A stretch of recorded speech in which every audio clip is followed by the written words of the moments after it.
Adakah anda sedang mencari bunga yang mudah ditanam, berbunga sepanjang tahun dan mempunyai haruman lembut yang menenangkan? Benih bunga melur putih adalah pilihan terbaik untuk anda. Bunga ini pernah dianggap sebagai simbol kesucian. Kini hadir dengan benih terpilih, kadar percambahan lebih 95%.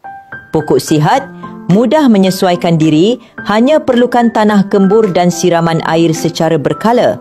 Selepas 25 hingga 30 hari, sudah mula berbunga indah. Bukan sahaja mencantikkan ruang, bunga melur juga membantu menapis udara, mengurangkan tekanan, tidur lebih lena dan malah digunakan untuk menghasilkan minyak pati dalam kosmetik serta minyak wangi. Istimewa hari ini, beli 3 pak percuma 2 pak. Stok terhad hanya untuk pelanggan yang pantas. Jangan lepaskan peluang buat pesanan sekarang untuk memiliki bunga melur putih agar balkoni, taman atau pintu rumah anda sentiasa harum dan menawan.